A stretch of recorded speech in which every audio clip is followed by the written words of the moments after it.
Perkenalkan, nama saya Ricky dengan NIM 19416261 2012-03, kelas manajemen 19E di Universitas Buana Perjuangan Karawang. Di sini saya menjelaskan mengenai studi kelayakan bisnis. Yang pertama ada pengertian studi kelayakan bisnis. Yang kedua ada aspek legal. Yang ketiga ada aspek pasar dan pemasaran. Keempat ada aspek ekonomi dan sosial. Yang kelima ada aspek teknis dan teknologi. Dan terakhir ada aspek finansial. Yang pertama saya akan membahas mengenai pengertian studi kelayakan bisnis. Studi kelayakan bisnis adalah suatu kegiatan yang dilakukan untuk menentukan apakah suatu bisnis layak dijalankan atau tidak. Kegiatan ini meliputi identifikasi masalah, peluang, menentukan tujuan, menggambarkan bagaimana situasi bisnis, dan menilai berbagai manfaat yang dihasilkan. Dan yang kedua, saya akan membahas mengenai aspek legal. Aspek legal di sini ada identitas perusahaan, nama perusahaannya Toko Beras Agung, jenis usaha perdagangan, kegiatan usaha memperjualbelikan, alamat Jalan Regensi 2, nomor 50, RT 02, RW 19, Desa Cikampek Utara, Kabupaten Karawang. Pemilik usaha Denny Suhendra, nomor telepon 0878 8905 1366. Yang kedua ada aspek legalnya, nama perusahaan atau nama usahanya Beras Agung, bentuk usahanya CV, akta notarisnya nomor 114, permodalan 500 miliar, dan usaha tersebut memiliki SIUP dan SITU. Selanjutnya saya akan membahas mengenai struktur organisasi. Struktur organisasi adalah suatu sistem yang digunakan untuk mendefinisikan suatu hierarki dalam suatu organisasi. Ini mengidentifikasi setiap pekerjaan, fungsinya, dan kemana ia melapor ke dalam organisasi. Struktur ini dikembangkan untuk menetapkan bagaimana bisnis beroperasi dan membantu usaha dalam mencapai tujuannya, untuk memungkinkan pertumbuhan di masa depan. Struktur diilustrasikan menggunakan bagan organisasi. Struktur organisasi juga menentukan bagaimana informasi mengalir antara level dan perusahaan. Misalnya, dalam struktur terpusat, keputusan mengalir dari atas ke bawah, sedangkan dalam struktur desentralisasi, kekuatan pengambilan keputusan didistribusikan di antara berbagai tingkat organisasi. Contohnya sebagai berikut. Ini merupakan struktur organisasi yang dimiliki oleh Toko Beras Agung. Pemilik usahanya ada Denny Suhendra, kasir ada Oktaviani, karyawan umum 1 ada Wahyudin, karyawan umum 2 ada Saifuddin, karyawan ketiga ada Farul Roji. Selanjutnya saya akan membahas mengenai aspek pasar dan pemasaran. Yang pertama ada sasaran pasar atau pasar sasaran adalah sekelompok pembeli atau konsumen yang mempunyai sifat-sifat yang sama, yang dapat membuat pasar itu berdiri sendiri. Adanya kelompok orang dengan ciri yang sama belum berarti mereka terbentuk menjadi sebuah pasar. Hanya saja bila mereka memiliki ciri-ciri yang sama, berbagai pembeli, maka barulah mereka terbentuk dalam pasaran. Sasar pasaran yang dituju oleh Beras Agung untuk semua umur dan semua kalangan. Yang kedua ada segmentasi geografis. Dalam segmentasi ini dilakukan dengan menggunakan cara yaitu membagi pasar ke dalam kelompok unit geografis seperti desa, kota, kabupaten, provinsi, negara, dan lain sebagainya. Dalam hal ini, sebuah perusahaan akan beroperasi di sebuah segmen-segmen. Akan tetapi juga harus memperhatikan perbedaan selera dan kebutuhan yang ada di setiap masing-masing daerah. Kalau Toko Agung itu bangsa-bangsa Indonesia, Provinsi Jawa Barat, Kabupaten Karawang, Kecamatan Kota Baru, Desa Cikampek Utara. Selanjutnya ada segmentasi demografis. Dalam segmen pasar ini dapat juga dilakukan dengan cara memisahkan pasar ke dalam kelompok yang didasarkan pada variabel demografis, misalnya seperti umur, besarnya keluarga, jenis kelamin, agama, pendapatan, pendidikan, pekerjaan, dan lainnya. Tujuan dari Toko Beras Agung itu yang pertama ada umur, semua usia, jenis kelaminnya pria dan wanita, pendapatan bisa dikonsumsi untuk semua kelas bawah sampai atas, pekerjaan semua pekerjaan.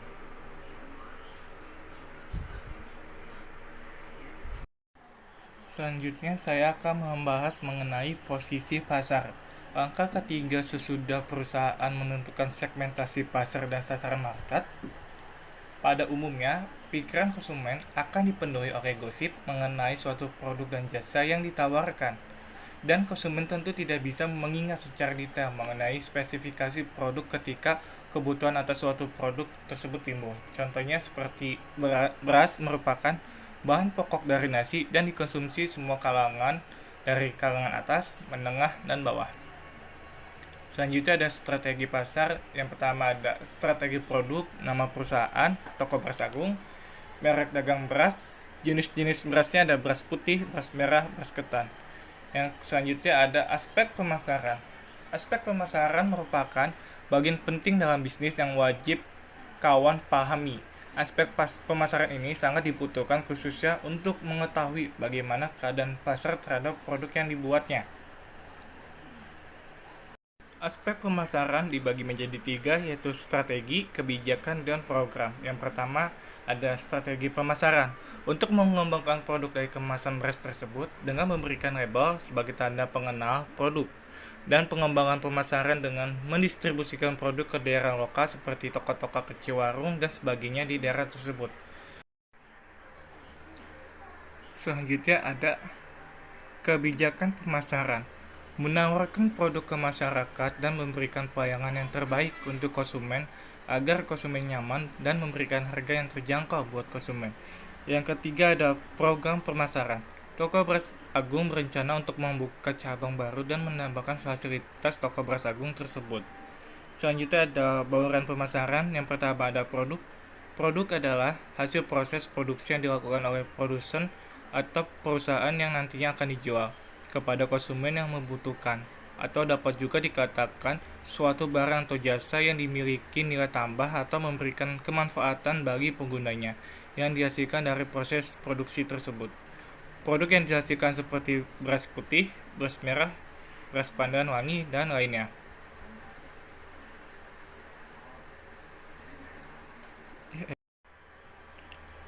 Price atau harga merupakan sarana pertukaran yang dinyatakan dalam satuan uang untuk memperoleh produk atau jasa yang dimiliki manfaat sebanding dengan pengorbanan yang dikeluarkan oleh konsumen. Di sini contoh dari offset per tahun toko beras agung. Di sini ada tabel dari bulan Januari sampai Desember, tahunnya tahun 2019, tahun 2020, 2021, dan tahun 2022. Pada tahun 2019 itu sejumlah 2.250 ton. Pada tahun 2020 ada 650 ton. Pada tahun 2021 ada 3.550 ton. Pada tahun 2022 sebesar 3.500 ton. Jadi dalam 4 tahun tersebut sebesar 11.950 ton. Selanjutnya saya akan membahas mengenai place, tempat atau wadah yang digunakan untuk memasarkan suatu produk. Tempat merupakan salah satu faktor penting dalam marketing mix agar pemasaran yang dilakukan dapat berjalan dengan maksimal dan produk yang ditawarkan dapat mudah didapatkan oleh konsumen yang membutuhkannya. Contohnya, toko beras agung berada di Jalan Regensi 2, nomor 50, RT 02, RW 19, Desa Cikampek Utara, Kabupaten Karawang.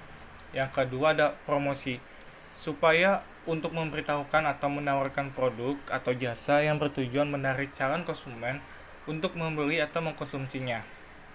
Dengan adanya promosi, produk yang ditawarkan lebih dikenal oleh konsumen sehingga konsumen mengenali produk tersebut, sehingga muncul keinginan untuk membeli produk tersebut. Contohnya, toko beras agung melakukan promosi melalui sosial media seperti WhatsApp, Facebook, Instagram, dan sosial media lainnya. Melalui mulut ke mulut itu juga bisa, karena memberikan pelayanan kualitas yang sangat penting untuk konsumen.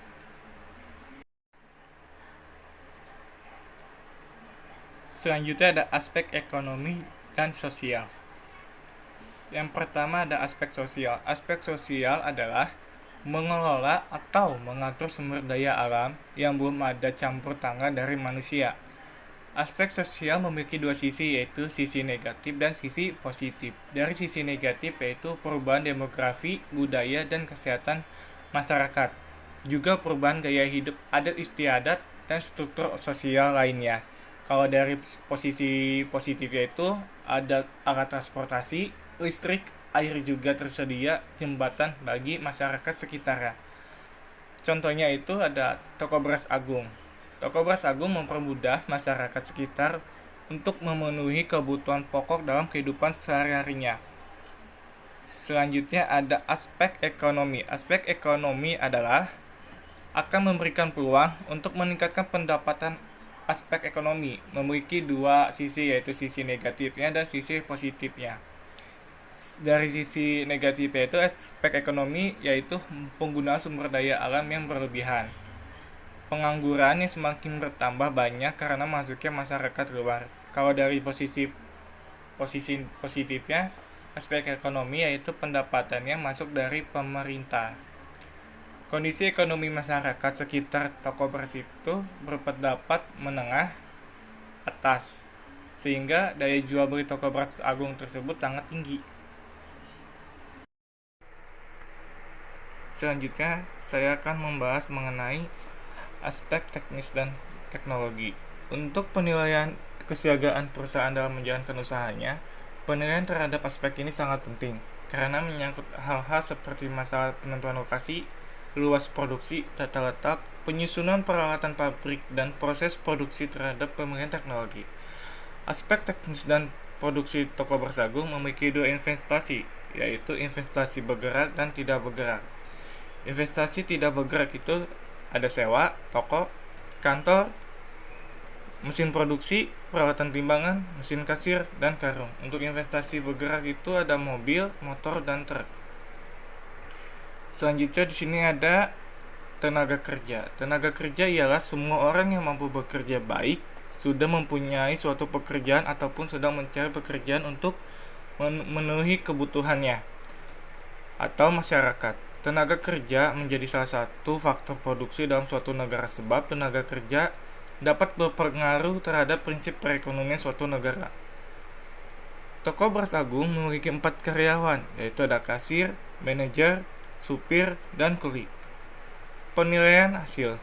Di sini ada beberapa penilaian hasil, itu ada pertimbangan ada pasar, bahan baku, transportasi, dan tenaga kerja.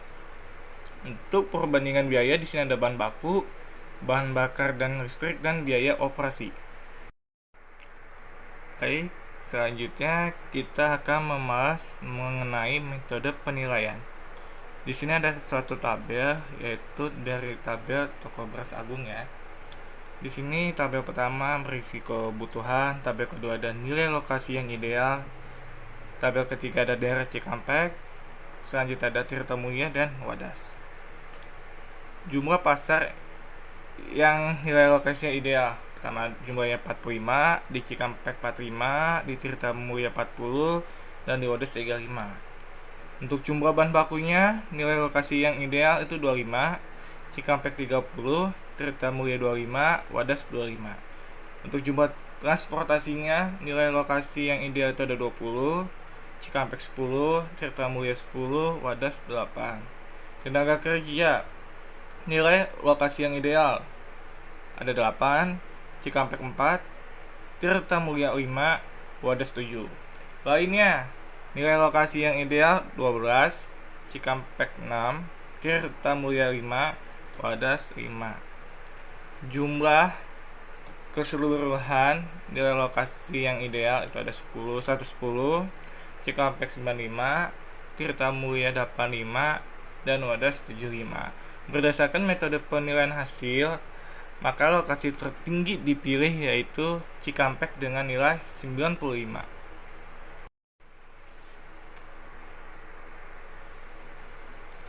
Selanjutnya akan membahas mengenai perbandingan biaya. Di sini ada contoh tabelnya ya. Tabel pertama ada kebutuhan, tabel kedua Cikampek, tabel ketiga Tirtamulia, tabel keempat Wadas. Jumlah bahan baku Cikampek ada 170, jumlah di Tirtamulya 150, jumlah bahan baku di Wadas 165. Jumlah bahan bakar dan listrik di Cikampek ada 40, jumlah bahan bakar dan listrik di Tirtamulya 30, jumlah bahan bakar dan listrik di Wadas 50. Jumlah biaya operasi di Cikampek 70, biaya operasi di Tirtamulya 60, biaya operasi di Wadas 60. Jumlah biaya umum di Cikampek 75, biaya umum Tirtamulya 70, biaya umum Wadas 75. Jumlah lainnya Cikampek 10, lainnya Tirtamulya 85, lainnya di Wadas 5. Jadi jumlah keseluruhan di Cikampek itu ada 365, Tirtamulya 318, dan Wadas 55. Berdasarkan metode perbandingan biaya, yang tertinggi dipilih yaitu Cikampek dengan biaya 365 per unitnya. Model economic order quantity. Toko Beras Agung membutuhkan bahan sebesar 6.000 kg per tahun.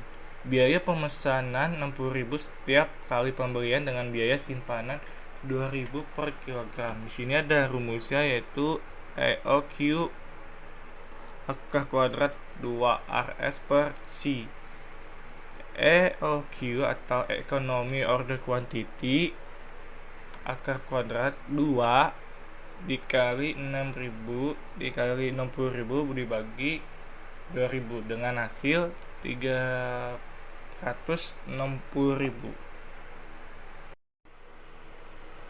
Baik, selanjutnya saya akan membahas mengenai aspek finansial. Yang pertama ada biaya investasi.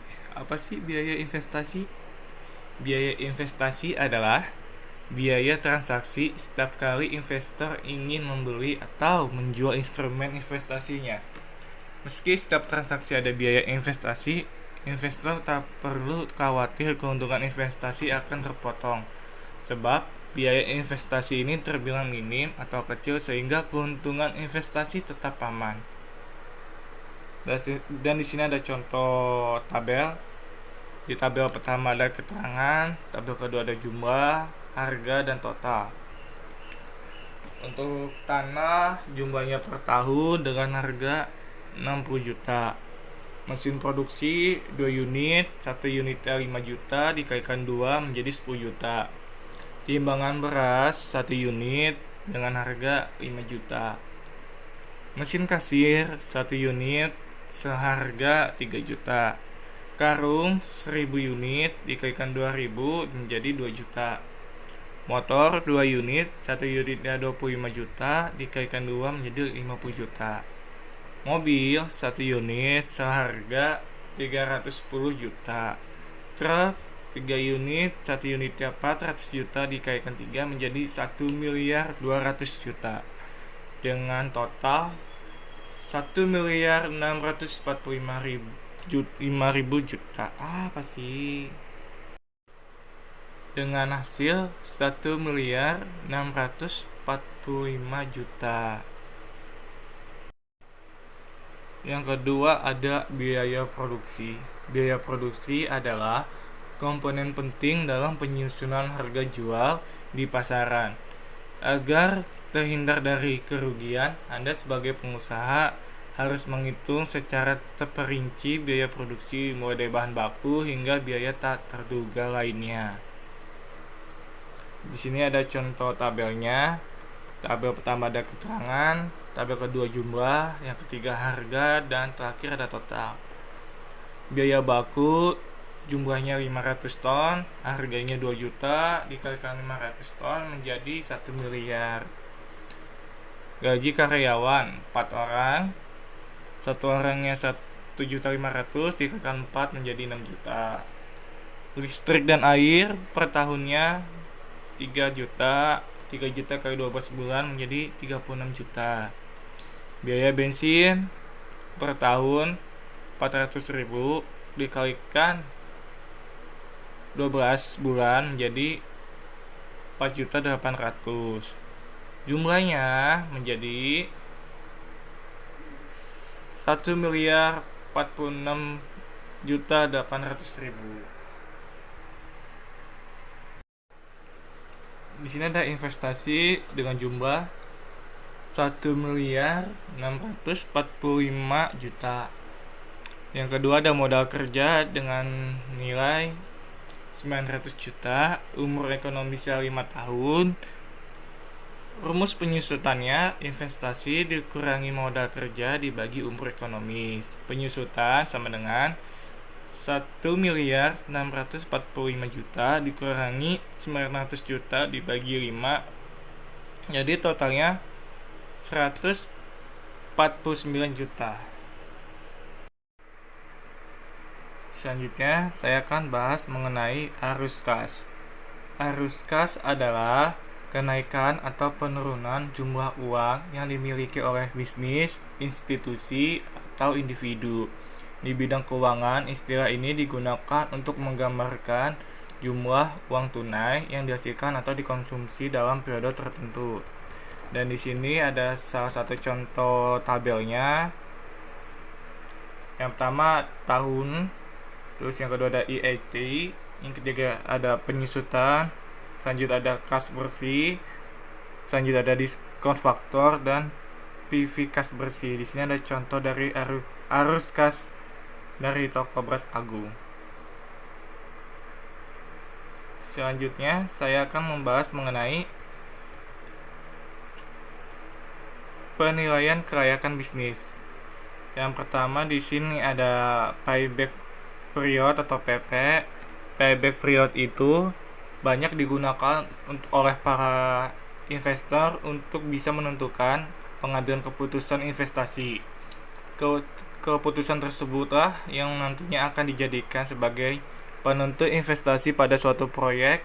Pada umumnya, mereka para investor tidak terlalu senang dengan investasi yang payback time-nya terlalu lama. Di situ ada contohnya. Yang pertama ada investasi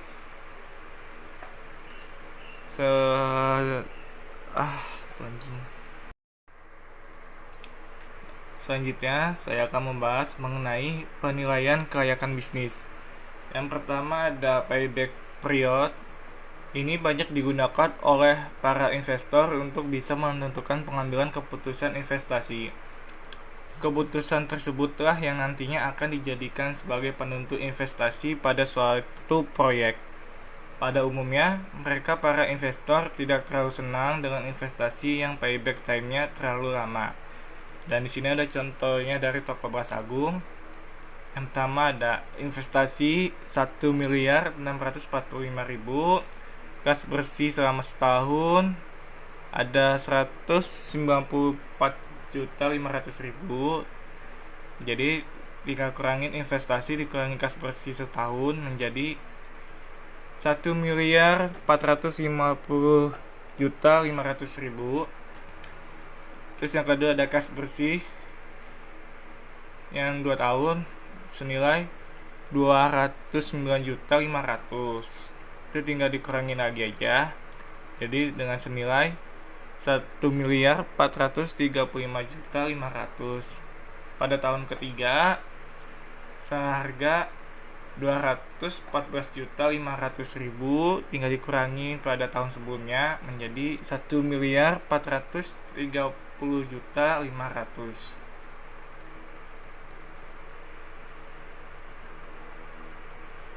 Selanjutnya di sini ada average rate of return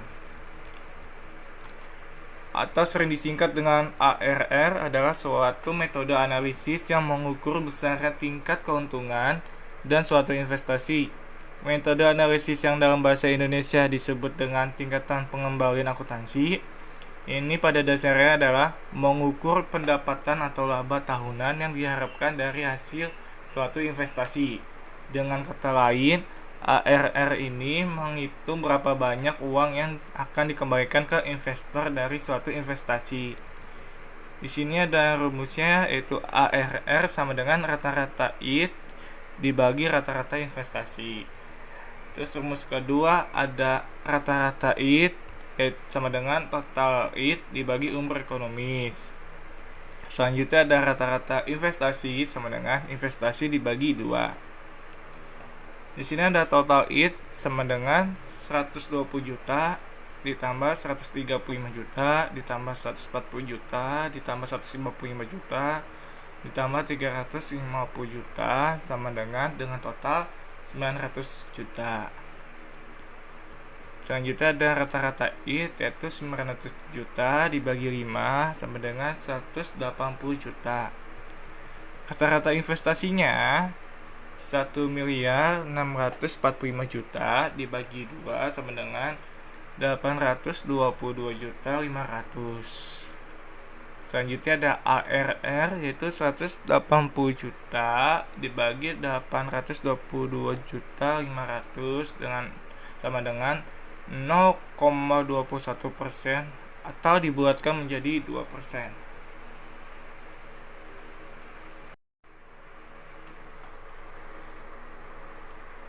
Selanjutnya ada net present value adalah selisih antara nilai sekarang dari arus kas yang akan masuk dengan nilai sekarang dari arus kas yang akan keluar yang terjadi dalam periode waktu tertentu. Sederhananya, net present value ini merupakan perkiraan arus kas suatu perusahaan pada masa mendatang yang telah menyesuaikan dengan arus kas pada saat ini. NPV sendiri memiliki kaitan yang erat dengan time value of money mengenai nilai uang yang akan mengalami perubahan dari waktu ke waktu. Nah, di sini ada contoh tabelnya. Ada tahun, IT, penyusutan kas bersih, diskon faktor, dan PV kas bersih. Pada tahun 2002, IT-nya 120 juta, penyusutannya 74.500 juta, kas bersihnya 194 juta 500, diskon faktornya 0,833, PV kas bersihnya ada 162 juta 18.500, dan pada waktu tahun 2023 dengan jumlah IT-nya 135 juta, penyusutannya tetap 74 juta 500, kas bersihnya 209 juta 500.000 dengan faktornya 694, PV kas bersihnya 145 juta 393.000. Pada tahun 2024 jumlah IT-nya 140, penyusutannya masih sama, kas bersihnya 214 juta 500, diskon faktornya 0,579, PV kas bersihnya 139 juta 828.500 rupiah. Pada tahun 2025 ya, jumlah IT-nya 155 juta, penyusutannya masih sama 74 juta 500, kas bersihnya 229 juta 500, diskon faktornya 0,482, PV kas bersihnya 110 juta 619.000. Pada tahun 2026 jumlah IT-nya 350 juta, penyusutannya masih sama yaitu 74 juta 500, kas bersihnya 424 juta 500, diskon faktornya 0,402, PV kas bersihnya 170 juta 649.000. Jumlah PV kas bersih senilai 728 juta 508.000. Selanjutnya di sini ada total PV investasi 1 miliar 645 juta, total PV kas bersih 728 juta 508.000. Jadi total investasi dikurangi total kas bersih, jadi NPV-nya 916 juta 500. NPV lebih dari 0, maka usaha dinyatakan layak.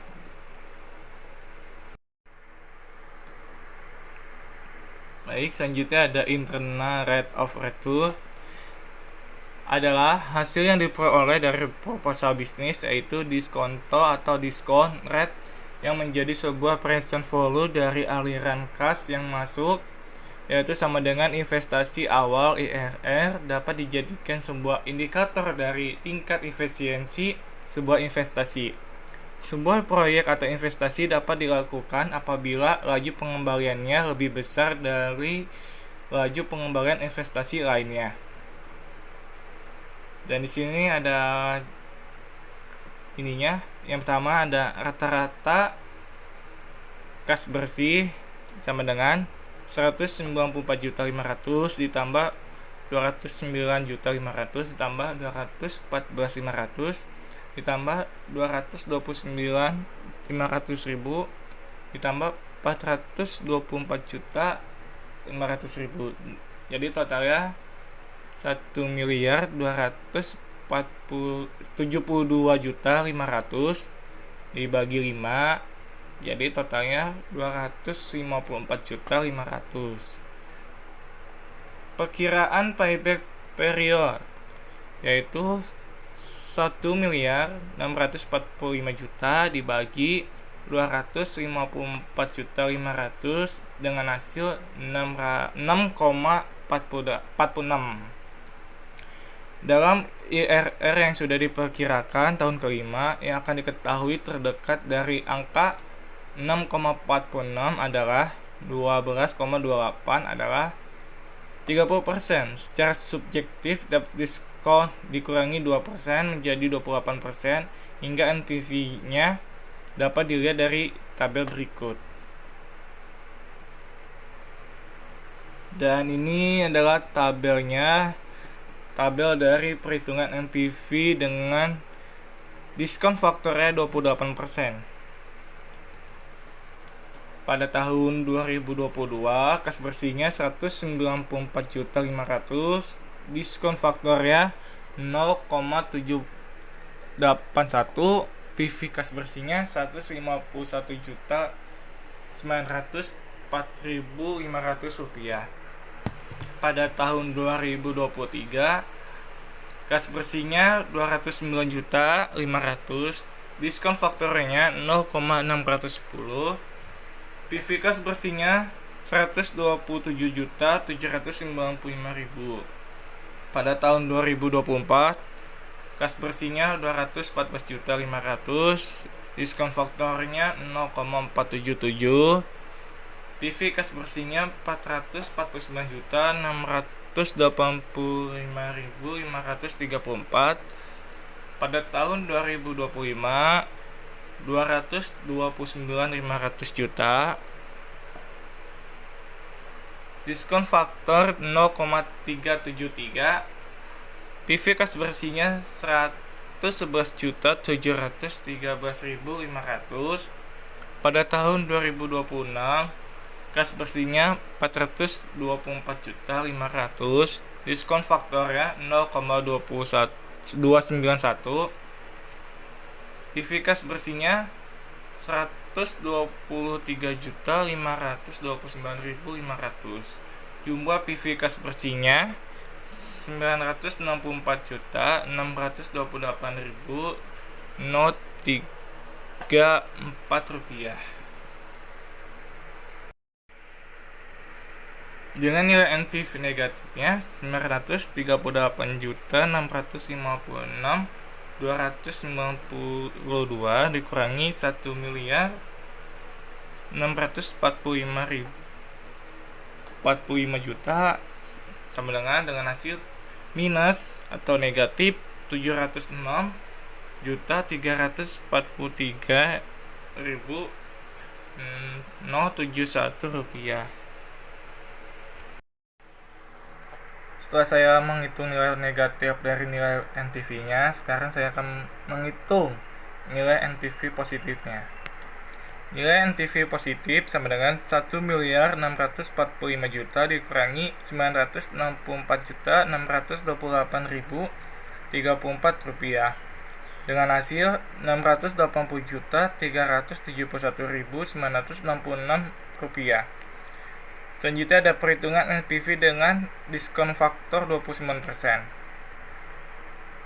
Di sini ada tabelnya: tahun, kas bersih, diskon faktor, PV kas bersih, diskon faktor 29%, PV kas bersih. Di sini ada contoh tabelnya.